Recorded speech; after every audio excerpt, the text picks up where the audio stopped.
오늘 우리에게 주시는 하나님의 말씀은 로마서 12장 9절로 16절의 말씀을 한 절씩 교독하도록 하겠습니다. 로마서 12장 9절로 16절입니다. 사랑에는 거짓이 없나니 악을 미워하고 선에 속하라.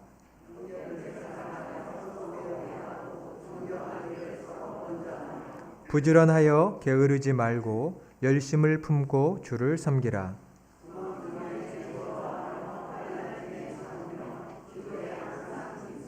성도들의 쓸 것을 공급하며 손 대접하기를 힘쓰라.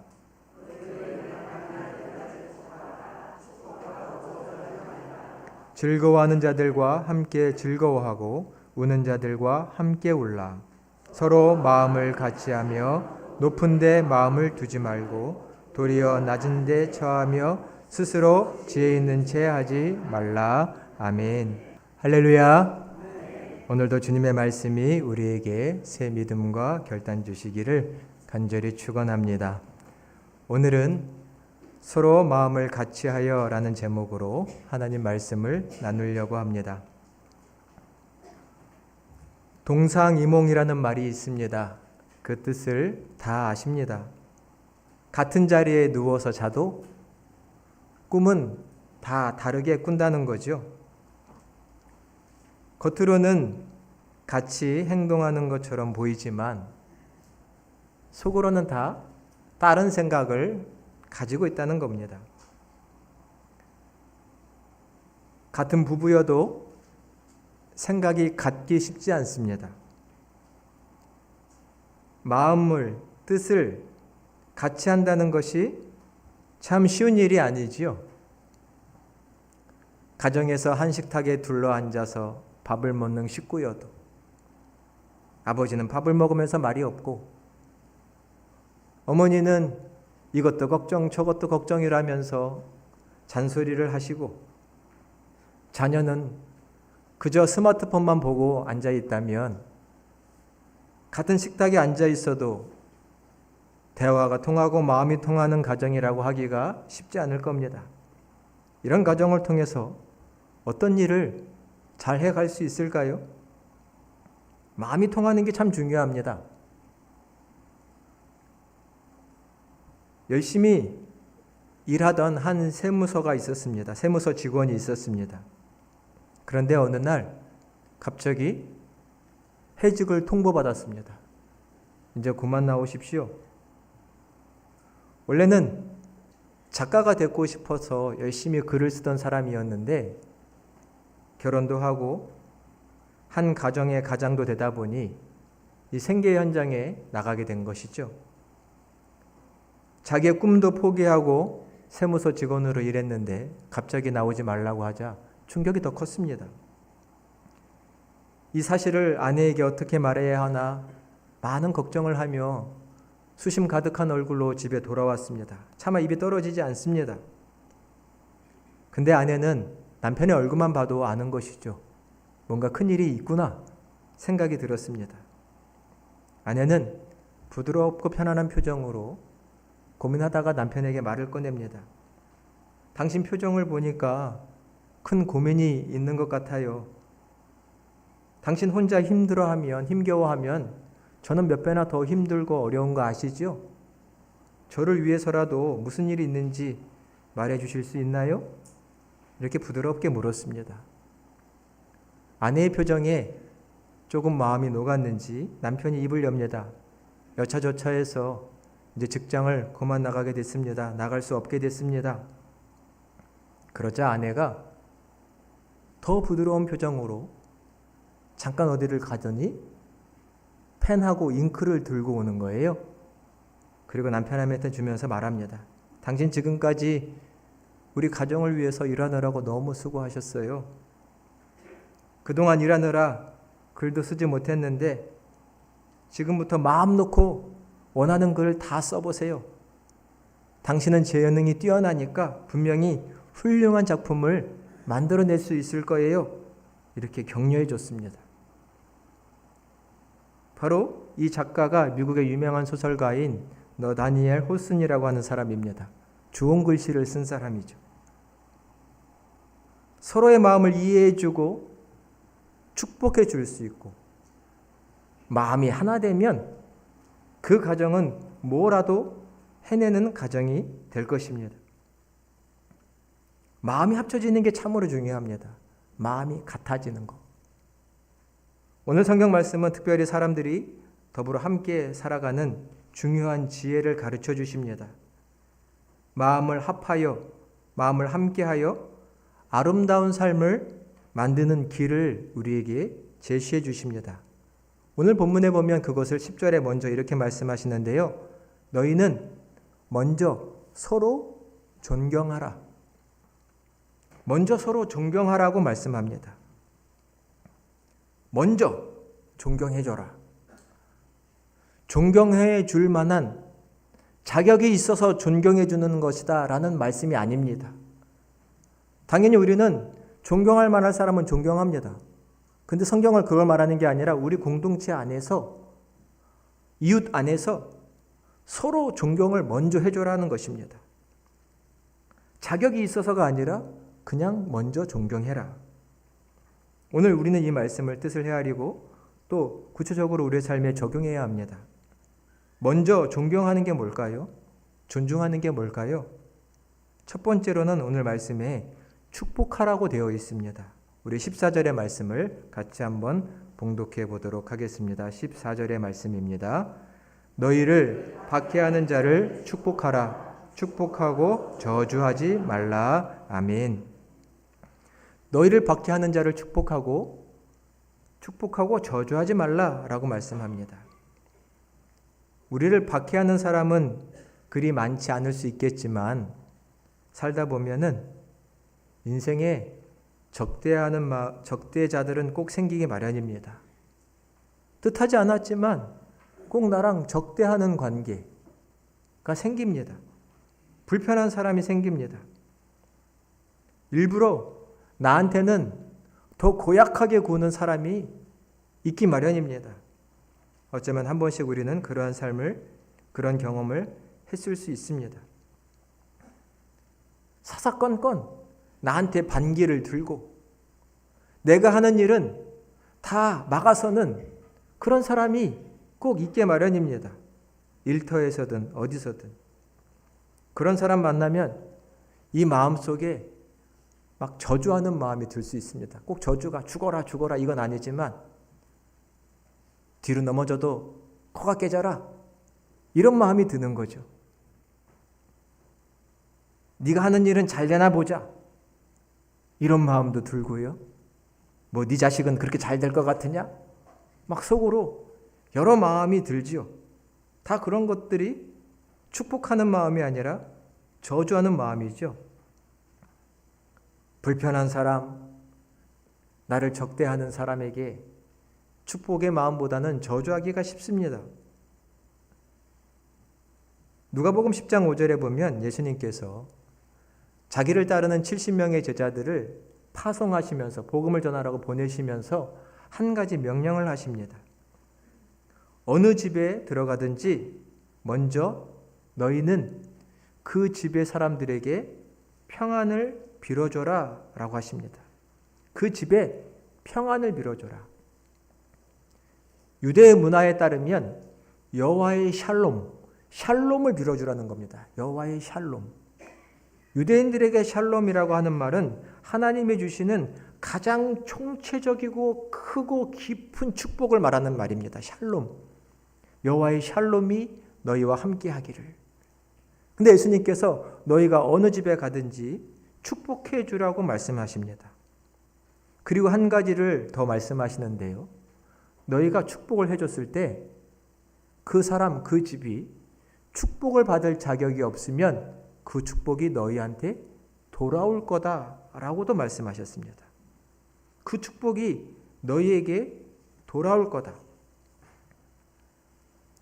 혹 뒤집어 생각해 보면요. 내가 누군가를 저주했는데 그가 그 저주를 받을 자격이 없으면 그 저주가 나한테도 돌아올 수 있지 않을까요? 우리는 누군가에게 좋지 않은 마음을 갖습니다. 결코 잘 되면 안 될 텐데 말로는 못 뱉는데요. 이 불편한 마음, 저주하는 마음이 어디로 나타나나요? 눈으로 나타납니다. 눈으로. 얼굴은 애써 웃지만 이 눈을 속일 수가 없습니다. 눈빛은.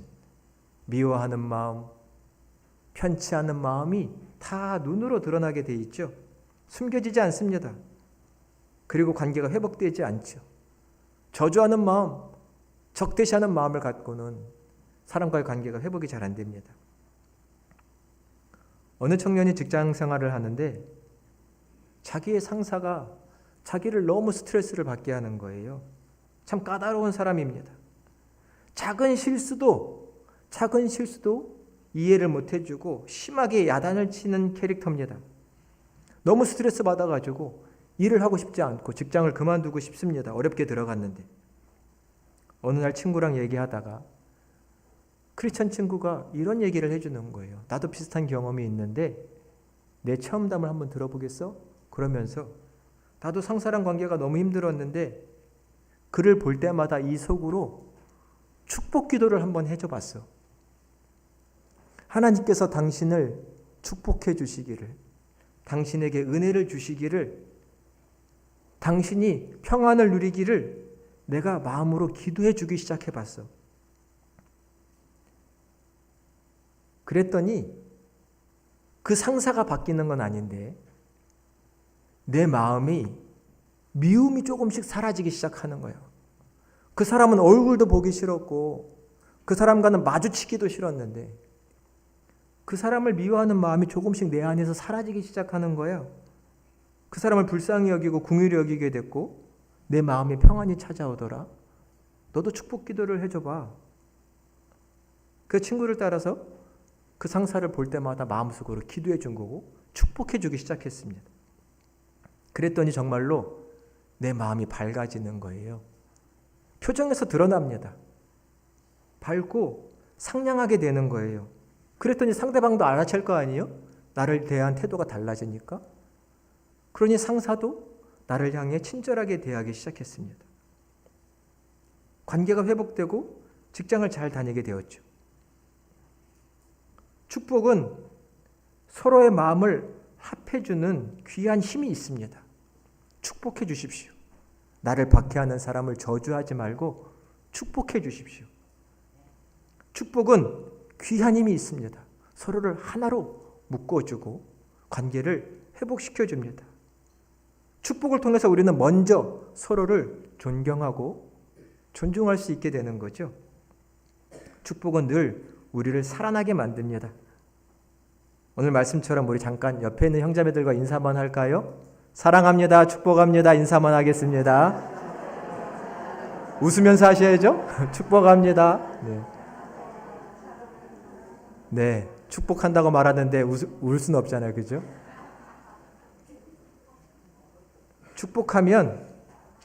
축복해주면 달라집니다.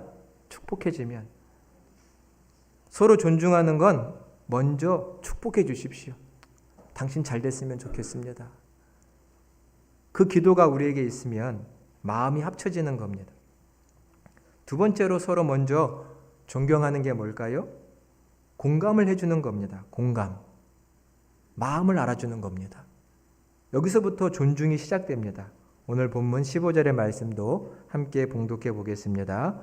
즐거워하는 자들과 함께 즐거워하고 우는 자들과 함께 울라. 아멘.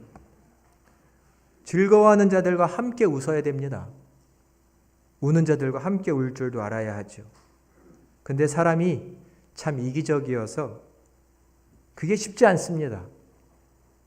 우리는 보통 내 일에 관심이 많죠. 다른 사람에게 무관심합니다. 정말 그런 것 같습니다. 예수님께서 이것을 가리켜서 마태복음 11장에서는 이런 말씀을 비유로 하신 적이 있어요. 우리가 너희를 향해 피리를 불어도 너희는 춤추지 않고 우리가 슬퍼 애곡하여도 너희는 가슴도 치지 않는다 라고 말씀합니다. 물론 예수님이 전한 복음에 반응이 없다는 말씀이기도 하지만 그만큼 사람들은 다른 사람에게 관심이 없습니다. 아니 신나게 피리를 불면 흥에 겨워 춤이라도 춰주고 어깨라도 들썩들썩 해야 될 거 아닙니까? 그런데 안 그럽니다. 피리를 불든지 말든지 나는 그냥 내 삶을 삽니다. 저 사람이 슬퍼 울어도 그냥 지나칩니다. 무슨 일이야? 말할 줄을 모릅니다. 형제가 이웃이 좋은 일이 생겼으면 나도 기뻐해야죠. 근데 그 기쁨이 나에겐 없습니다. 그냥 예의상 형식적으로 축하해 좋겠네 말은 해주지만 저 사람이 기쁜 것처럼 막 내가 기쁜 게 아닌 거예요.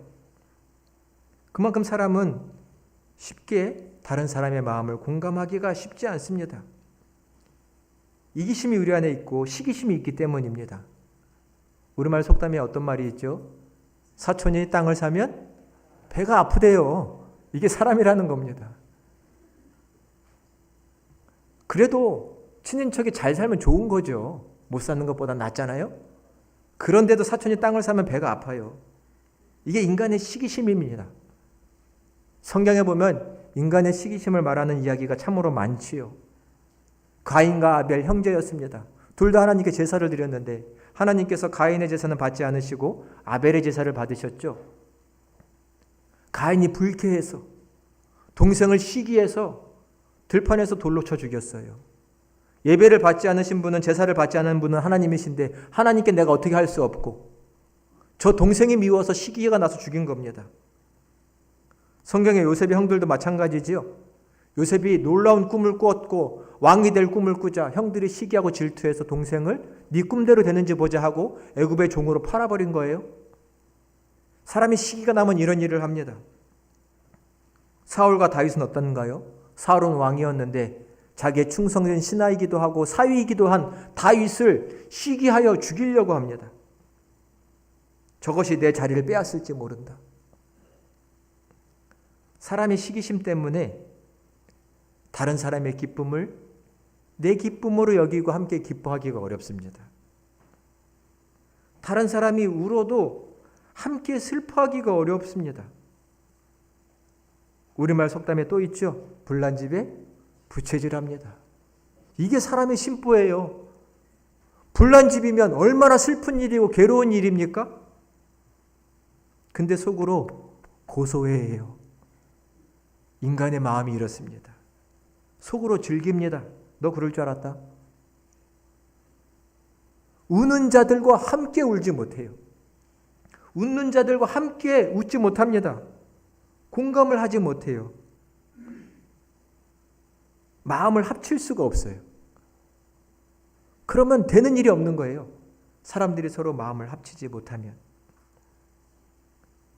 우는 자들과 함께 울고 웃는 자들과 함께 웃고 할 수 있는 합쳐진 마음, 그 속에서 우리는 서로를 존경하게 됩니다. 마음이 같아지는 거예요. 여기에 존경을 느끼죠. 내가 슬픈데 같이 슬퍼하지 못하는 사람을 통해서 내가 존중받는다고 느낄 수 없습니다.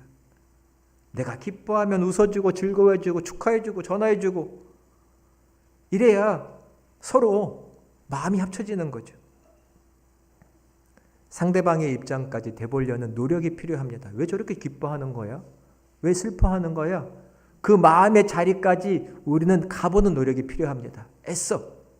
내 생각만 말고 다른 사람의 입장을 생각해 봐야 합니다. 우리가 창을 통해서, 유리를 통해서 저 건너편의 사람들을 쳐다볼 때요. 이 창문이 깨끗하면 당연히 그 사람이 잘 보이죠. 근데 창문에 먼지가 뽀얗게 앉았다고 생각해 보세요. 그럼 상대방이 잘 보이지 않습니다. 그죠? 예를 들어 유리 위에 거울처럼 수은이라도 짙게 발라져 있으면 나만 보이는 겁니다. 나만. 상대방은 안 보여요. 우리의 마음의 창의 유리가 얼룩이 져 있고 색깔이 칠해져 있으면 저 사람의 마음을 알 수가 없는 거예요. 슬픈지 기쁜지 알 수가 없습니다. 마음의 창이 깨끗해야 저 사람의 마음이 내게도 느껴지고 알 수 있고 공감이 되는 거죠.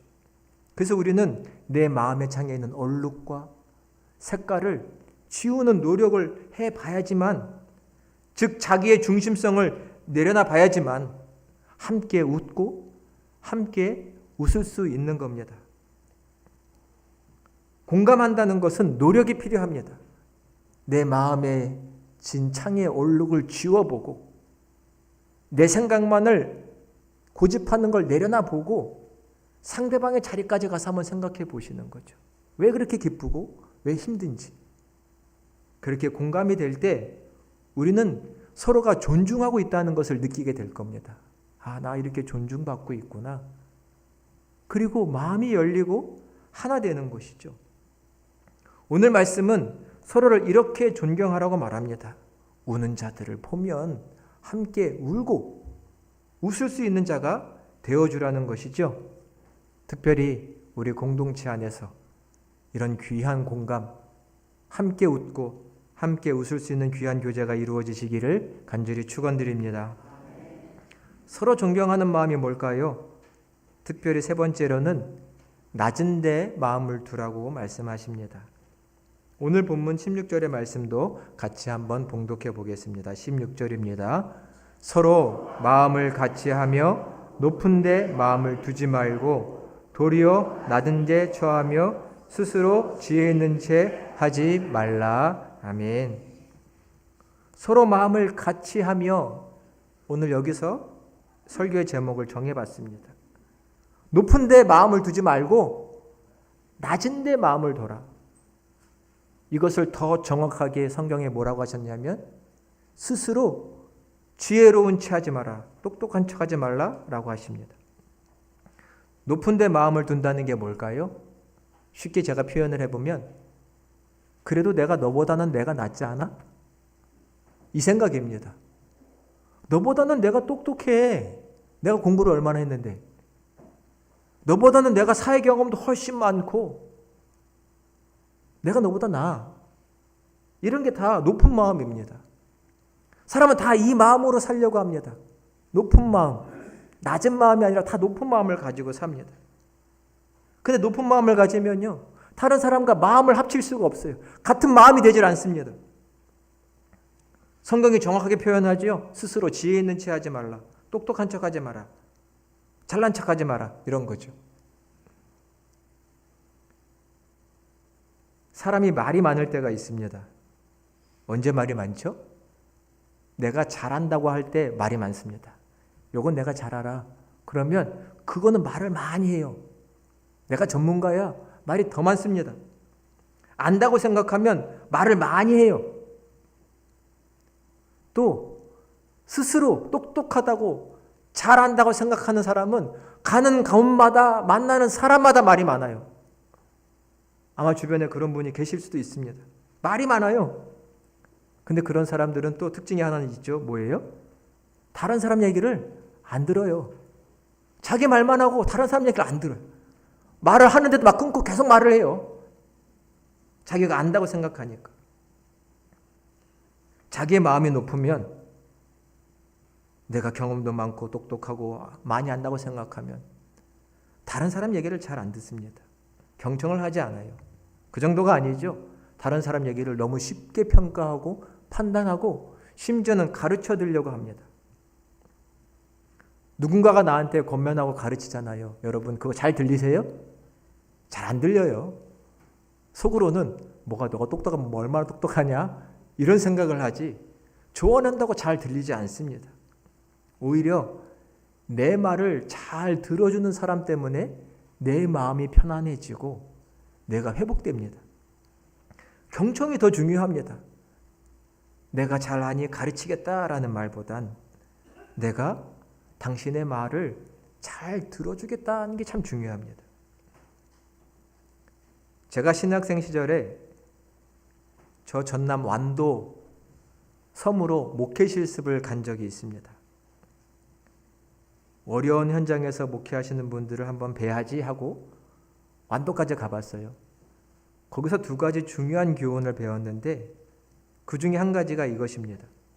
목사님이 신학생들을 앉혀놓고 이런 얘기를 하시더라고요. 여러분, 나중에 목사가 되시면요, 성도들을 너무 가르쳐 드리려고 하지 마세요. 이러시는 거예요. 성도들을 너무 가르쳐 드리려고 하지 마세요. 근데 그 말씀이 제 마음에 콕 박혔습니다. 성도들 가르쳐 드리려고 하지 마세요. 이 목사라는 이 직분이 어쩔 수 없이 교회 공동체 안에서는 자꾸 중심에 놓이게 되어 있습니다. 이렇게 설교도 하고 성경도 가르쳐 드려야 하고 회의 때마다 회의도 진행해야 합니다. 그런 공식적인 자리는 어쩔 수 없지만 그 외에 성도님들과 식사를 한다든지 모임을 한다든지 할 때는 저는 늘 말을 아끼려고 애써보고 있습니다. 목사라고 뭘 가르치려고 한다든지 그거 아니에요, 이게 맞아요 라고 한다든지 하는 말을 가급적 안 하려고 애를 쓰고 있습니다. 그 목사님의 말씀이 제 마음에 있기 때문에. 성도들 가르쳐 드리려고 하지 마세요. 같은 마음을 갖고 같이 있어 주세요. 그걸 성도들은 더 좋아합니다. 근데 저는 그 생각이 맞다고 생각합니다. 높은 마음을 가지고 있는 사람은 자꾸 가르치려고 해요. 내 얘기를 들으라고 하고 또 내 말이 맞다고 합니다. 그러는 사이에 다른 사람의 마음을 듣지 않고 얘기를 듣지 않으면서 마음이 하나 되지 못하는 경우가 많이 있습니다. 낮은 데에 마음을 두라. 이것은 경청입니다. 얘기를 듣는 거예요. 누군가의 삶의 얘기를 들으면요, 거기서 우리는 더 많은 깨달음을 얻습니다. 너 이렇게 살아야 돼. 이거 잘못된 거잖아. 왜 기도도 안 해? 이런 얘기가 아니고요. 누군가가 자기의 삶의 얘기를 할 때 우리는 그것을 곰곰이 들으면서 놀라운 깨달음을 얻을 때가 참 많습니다. 더 정확히 말해볼까요? 저 사람은 자기의 삶의 얘기를 하고 있는데 우리는 거기서 내게 주시는 하나님의 음성을 듣습니다. 그 사람은 자기 얘기를 하는데 성령께서는 그 사람의 말을 통해서 내게 필요한 말씀을 주십니다. 서로의 말에 귀를 기울이고 서로가 같은 마음, 낮은 마음으로 서로 대화할 때 그렇게 일하신다는 거죠. 특별히 우리 사랑하는 평강교회 서로 간에 대화하실 때, 삶을 나누실 때 이런 귀한 일들이 이루어지시기를 간절히 소망합니다. 특별히 오늘부터 우리 셀 예배를 드릴 거예요. 5명, 6명, 조금 더 많이도 모일 수 있습니다. 누군가는 얘기를 많이 하실 수도 있고 안 하실 수도 있어요. 안 하는 분 억지로 하실 필요도 없고요. 마음이 움직이면 하셔도 됩니다. 제일 중요한 건 뭐냐면 같은 마음을 가져주시는 거예요.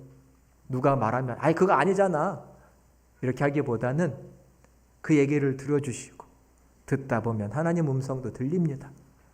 내 마음을 열고 편하게 얘기하다 보면 위로도 받고 격려도 받습니다. 그렇게 서로 마음이 하나하나 뭉쳐가는 겁니다. 그러면 뭐라도 아름다운 일이 이루어지게 되어 있습니다. 하나님은 오늘 우리에게 형제끼리 서로 우애하고 먼저 존중해 주라고 말씀합니다. 먼저 존중하는 자세가 3가지로 오늘 배웠죠. 첫 번째는 축복해 주십시오. 축복해 주십시오. 정말로. 정말 잘 됐으면 좋겠어. 계획한 일 잘 됐으면 좋겠어. 축복해 주시길 바랍니다. 두 번째는 서로의 마음을 공감해 주십시오. 내 자리에서 조금 벗어나서 저 사람의 자리에서 생각하면서 함께 웃고 웃어주십시오. 그럼 마음이 하나 됩니다. 거기서 우리는 존중을 느낍니다. 마지막으로 얘기를 잘 들어주십시오. 잘 들어주면 우리는 존중받는다고 생각됩니다. 그럴 때 우리는 서로 마음이 합해지고 마음이 합해지면 하나님의 거룩한 일들을 감당할 수 있습니다. 이런 거룩한 일들, 아름다운 사역을 이루어가시는 저와 여러분, 또 그런 가정 되시기를 주님의 이름으로 간절히 축원드립니다. 기도하겠습니다.